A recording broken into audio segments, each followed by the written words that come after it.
We're pleased to be joined by Enes Kanter Freedom, who spent 11 years in the NBA, would like to continue playing. We'll get into that. But most recently, due to his speaking out against the human rights violations across the globe, but specifically in his home country of Turkey, they have put out a bounty on Enes Kanter Freedom for $500,000. And he found out while he was in Vatican City at a basketball camp, and he's now back in the States, I presume. Enes, thank you for the time, man. No, thank you for having me, man. I appreciate it. How did you find out about the bounty for your capture? You know, I was actually, like you said, you mentioned, I was doing a basketball camp in Vatican for, Muslims, Jews, Christians, and Catholic kids. And I remember right after the basketball camp, I got the news. And as soon as I got the news, I was like, I just didn't know what to do. I had a conversation with FBI and some of my friends on the ground immediately, and they told me to get back in America as soon as possible. So the next morning, next flight, I took the flight, landed in America, and I had a conversation with some of my friends on the ground, and they said this bounty could be very, very serious because they said they were hearing that some people out there like professional hitmen, or even one of my friend mentioned actually even serial killers. I know I'm sounding maybe too crazy, but mafias and cartels could be after my case. So it's been very difficult the last 4 or 5 days, but I have so many people reached out, all around the world and showing lots of support. It's a scary situation, and I know that there are other people on that list from the Turkish government also. Is there any training that goes on with this, Enes, when you hear that you're on this list and there's a bounty and the FBI is on the phone with you? Do they give you advice on how to handle things now moving forward? Is there a line you can call, or someone with the FBI or another American authority that you can go to in terms of how to handle this situation now?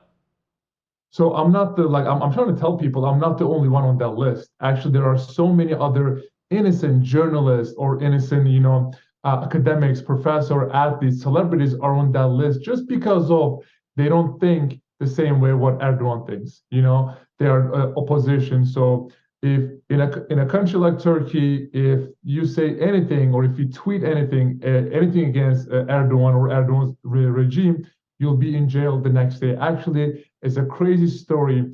So I have a manager, and my manager's wife is Turkish. So her dad liked one of my posts on Twitter. He was in jail for 13 days just for liking one of my posts on Twitter. So this is a crazy story, but I do feel secure in America. I had a conversation with FBI, and I believe they have this squad called Guardian Squad. So they are, very. I've been in touch with them. I don't want to give too much detail, but I have been in touch with them the last 3-4 days, and they told me like whatever you need, let us know. Actually, around 2 years ago, when I was playing for Portland Trail Blazers, again there was so many death threats, and I was actually staying in an apartment, and they told me I gotta move to a hotel because it's more secure. You have to go upstairs with the card and stuff. So when I was in a road game, actually FBI came to my room and they set up this thing called panic button. They said, whenever you feel uncomfortable, push that button and we'll be there in 2 or 3 minutes. I mean, it's crazy because you look at all my interviews, all my op-eds, you look at everything I have said so far, none of them was political. The only thing I talk about is human rights violations and political prisoners around the world. And just because of that, it is bothering so many other dictators, and it's bothering Turkish dictators too. And they're going to do whatever they can to shut me up. But so far, it's not working for sure. Enes Kanter Freedom, our guest on Outkick 360, human rights activist. But you were already on the most wanted list, considered a terrorist in your home country. Now the bounty. What did you say that took it to the next level, at least in your own mind? Well, I mean, I have been critics of President Erdogan since the day he took to office. Unfortunately, there are so many. If you look at Turkey right now, Turkey plays a very important role in the Middle East. because it could have been a bridge of Islam and West. But right now there are so many human rights violations are happening over there, and so many. I believe Turkey is the #1 country in the world that put most journalists in a jail. So, I mean, think about if journalist is writing something against the regime, and the next day the police coming in literally putting him and his family in jail. It is unacceptable. So I think the one thing that I was talking about how Erdogan government is playing with the West. I wrote an op-ed to Time magazine, and I was pretty much saying how he is manipulating the West and how Biden administration should be way tougher on Erdogan, because I remember the day Biden took the office, the first thing he was saying, there's only one, that the biggest problem in Middle East, there's actually a video on YouTube. The biggest problem in Middle East is Erdogan, and we have to do something about it. And there are so many human rights violations are happening. So it's been over 2 years now he took to office, and he has not done a thing yet, and I'm still waiting for it. So I'm just very frustrated at this point. So I wrote an op-ed, and obviously became viral, and Erdogan said enough is enough. Just go take out this man, and whoever achieve it, I'll give him a $500,000. And it's the craziest thing I've ever heard. Are you scared? Good question. Not in America. I mean, if anywhere else in the world, yes, but I know that I'm being very well protected in America by the police department, local police department, FBI, and I'm pretty much talking to them every day. They actually becoming my good friends now because we have so many conversations. But many of my friends told me that do not leave America for the next at least 2 months. So I am just in America now. The crazy thing to me, man, what frustrates me so much. So 6 years ago, Turkish government revoked my passport and put my name on Interpol list. I was a green card holder, and I could not travel 6 years because my name was on Interpol list and I did not have a passport. And now finally, I'm an American citizen. I got my American passport, and now they telling me do not travel. That is like, I cannot believe I'm getting this threat. American citizen getting this threat in a U.S. soil. So it's really frustrating, man. But I think it just comes. It's the price of, I'll say, freedom. And speaking of America, the American League, the NBA, you've been critical of some of the NBA stars. You've been critical of business practices with the NBA. You clearly still like basketball and love the sport, working at a camp in Vatican City. Can you still be a fan of the NBA, given everything that's gone on right now? Do you watch the sport? Do you care at all about what's going on with that league, given your experience? I'm a fan of basketball. I think basketball is an amazing tool to bring, kids, people together. I had so many basketball camps, but the most special one I had was in Jerusalem, because we brought, Christians, Jews, Muslim kids, Israelis, and Palestinians, and we did not talk about no conflict. We did not talk about any kind of political stuff, but we just focused on basketball. Same thing, I had one in Vatican. So I am a huge fan of basketball. But, what made me really sad and broke my heart really bad, after this bounty news, pretty much like thousands of people reached out. Not one of my teammates, not one of my coaches, not one person that has anything to do with NBA reached out to me. And I was like, man, I played 11 years in this league. I had hundreds of teammates. I had hundreds of coaches. I had so many people who worked at front offices. Not one of them reached out. I was like, what did I do? What did I do for... Only thing I have done so far, just talking about human rights violations around the world. Like, what did I do to my teammates?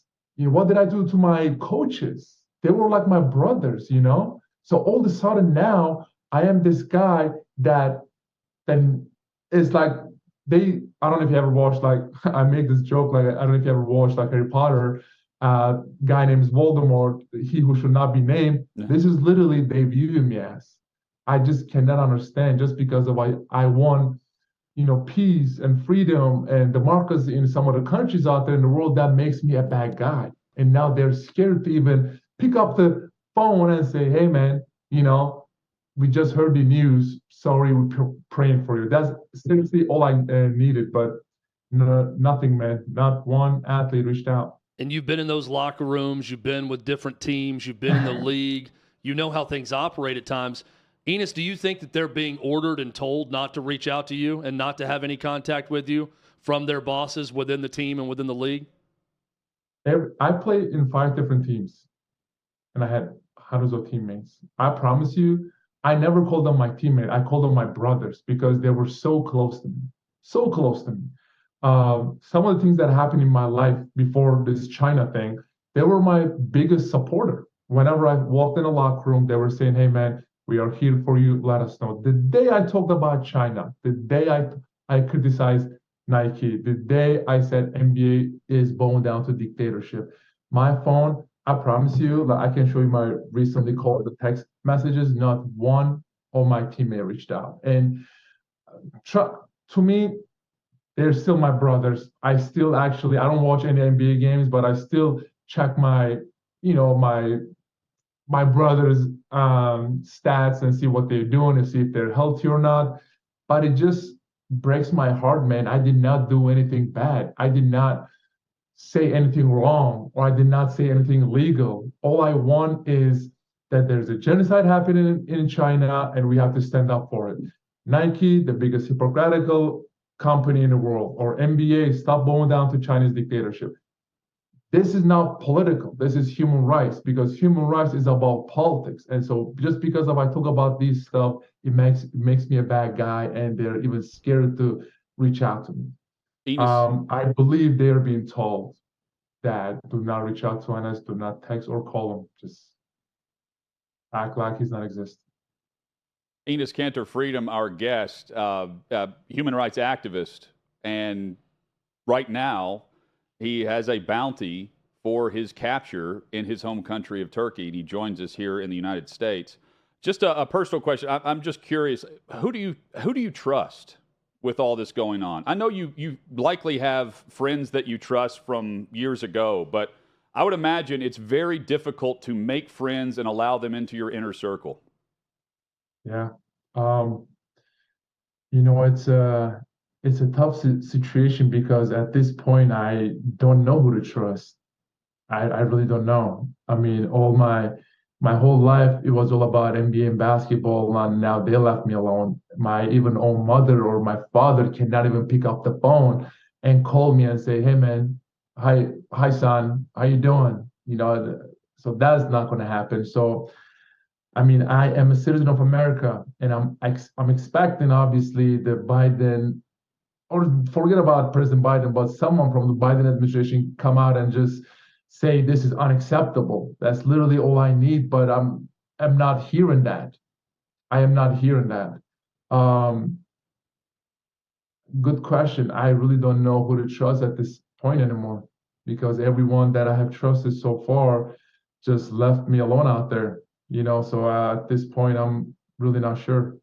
Well, we're thrilled that you're an American citizen, Yes. by the way, hearing this story, and it's a compelling one, and it certainly puts things into perspective about Mhm. what we have here. It's not perfect, of course, but what we have here versus what other countries are going through with everything Yeah. you're bringing to light. So thank you for telling your story. Let me tell you like this last thing, just like you said it perfectly. I remember it was like around 2 years ago.